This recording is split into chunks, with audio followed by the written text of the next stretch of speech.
The Craig Cup was presented to the school 2 years ago. One of the official presenters saying to his offsider, "Good grief, if I'd have known there were going to be this many people here, I would have prepared a proper speech." When it comes to working bees, however, there does not always appear to be the same enthusiasm.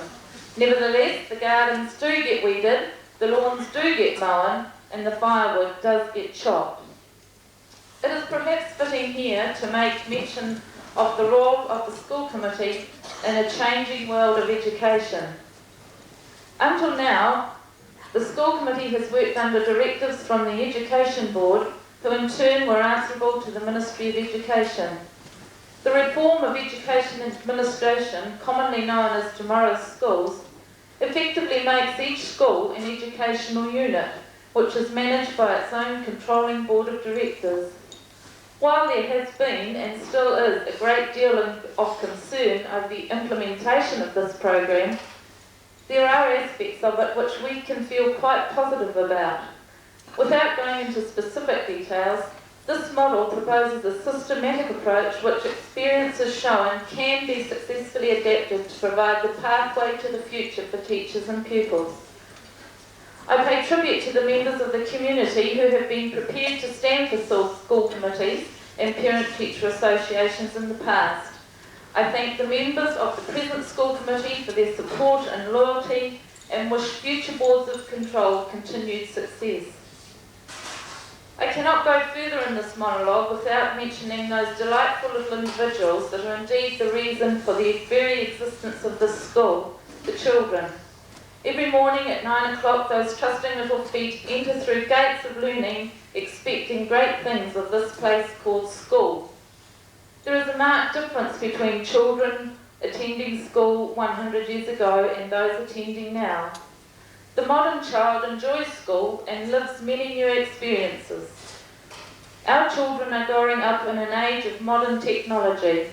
Indeed, in the last 10 years, we at Linton have seen the introduction of computers, video, overhead projectors, calculators and the like. Every school has its share of hard cases, and Linton has been no exception. One respected member of the community hated school so much that when he was a boy, he would run away every morning in the direction of the railway line. He tells me that the tractor driver in the Public Works department got to know him so well that he would wait for him every morning to carry him to safety down the line on his tractor. Imagine the procession, small boy and tractor laughing his head off, with envious children and irate teacher running behind. In more recent times, we remember the mother of the newly enrolled 5-year-old who was called urgently to remove her son from school because he would insist upon running across the infant room piano. And of course, accidents do happen. Do you recall the two boys chopping firewood? One holding the wood, the other using the axe. Lots of sweat and also lots of blood and tears when unfortunately a finger got in the way of the axe. Yes, children will be children, and we can't help but love them for it. In our children lie the future, and so we salute them. We thank them for the effort they put into their academic work. We thank them for participating in sports teams. We thank them for the care they take of their gardens and animals for Agricultural Club Day. We thank them for the respect they show to teachers and to other adults, and for the pride they have in their environment. We thank them for their natural exuberance and their love of life, and we thank them especially for being themselves. Linton School has produced many sound citizens, and this is what our country needs and will need in the future. Succeeding generations have taken up the challenge of their forefathers, and we see the result of this today. Tonight, on this momentous occasion of Linton School attaining the age of 100 years, I hope and pray that the inheritance we have gained will be taken on with our children into the future. I think they will need it. Thank you.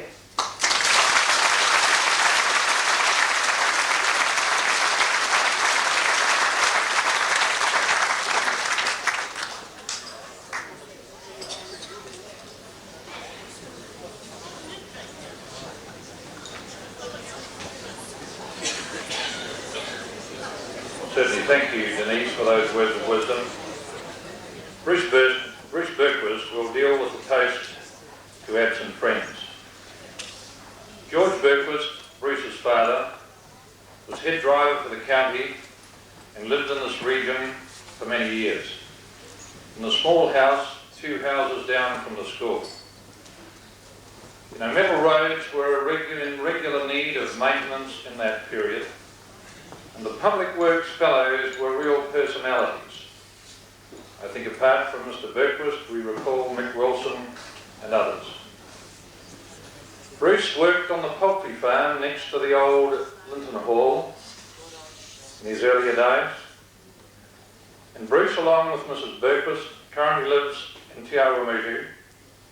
There must be something, Bruce, in that county blood that seems to flow on, because the pedigree, Colin Austin, of service from the Berquist family is shown as follows. Bruce's grandfather, was with the county for 36 years, his uncle for 35 years, and his father for 35 years. 106 years service to the county in the maintenance of those affairs that keep us together. And currently, I would comment that Bruce is chairman of the Waipa County, one of the larger counties in New Zealand, which deals with that area from Hamilton to Te Awamutu through to Cambridge. And Bruce, it gives me pleasure to call on you to propose a toast to absent friends.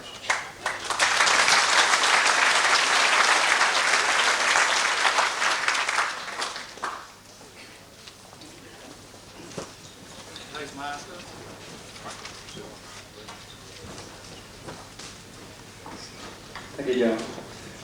Toastmaster and invited guests, past and present pupils, residents and friends of the district. It is indeed an honour to be asked to propose this toast to absent friends.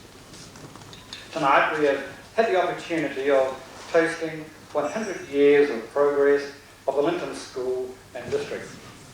Progress which was made possible by the loyalty of all the residents of the district during that time. By attending these celebrations, we are all expressing our own loyalty and our respect. Being the centenary, it has been most appropriate to acknowledge the early settlers, those men and women who have braved extraordinary hardships in developing Linton. Through generations of families and with people coming in and settling into the district, this development has continued onto the strong rural community which we know today. We all felt a sense of pride in our toast of the school, which for 100 years has been the focal point of the district, where parents have supported headmasters, teachers and school committees during that period in the education of the district's children. I know a great deal of number of you here tonight will be just like myself, who, having spent our early childhood and schooling days here, and now living in distant places, still regard Linton as home. This is the district we grew up in. This is the district that holds such wonderful memories for us all. These celebrations give us all the opportunity of renewing old friendships, to talk about the past, to compare today's world with the world we knew during our school days. And while reminiscing, our thoughts go to those who are not with us, but to whom we owe so much. To those from the district who paid the supreme sacrifice through 2 world wars so we could live in peace. To those who have passed away, their contributions to the growth of Linton will always be remembered. Our thoughts go to those who, due to sickness or because of distance or some other reason, are not able to be here. Let us acknowledge them all. Ladies and gentlemen, charge your glasses and stand to the toast of absent friends. Absent friends.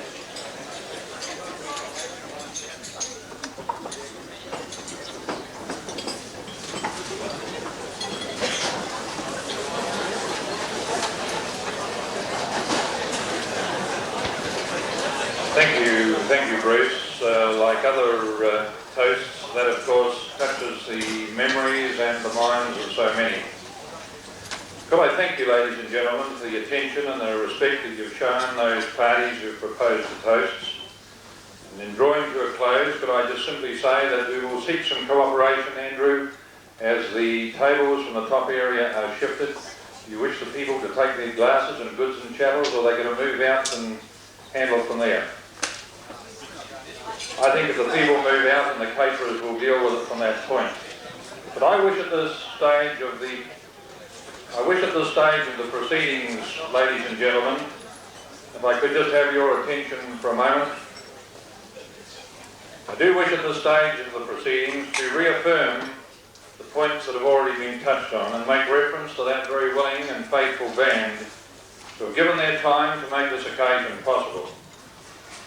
There is no doubt that a celebration and the preparation of this nature brings out the best in people. And I've heard it said quite often the last 2 days how proud people have been to be part of the celebration. And that, I believe, summarises the substance of the effort which has been put in. It might sound strange, but I'm going to tell you a little story. There was an occasion when this orphan lad was befriended by a family. And he was taken on social occasions, and on this occasion to the beach. And they were drawing symbols in the sand, houses and fish and all those sorts of things. And the young fellow was asked to draw the word love. And he looked up the beach, and he looked down the beach. He said, I can't. There's not enough room. And I don't believe there is either the time or the space to cover all that nostalgic section that is in your mind, and neither the time, Dale, to cover the efforts of so many. But I'd simply ask you all to charge your glasses, to drink the very good health of all those responsible, and what say we sing for they are jolly good fellows.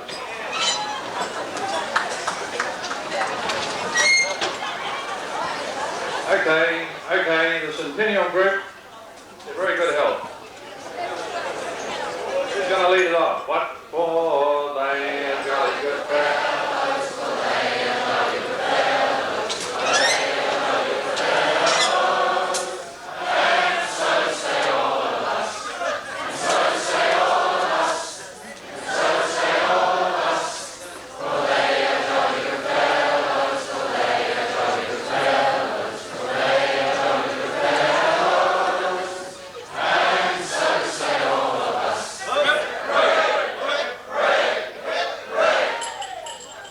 Thank you very much. It's now over to clearance and on with the dancing. John, I'd just like to say thank you very much for being our toastmaster.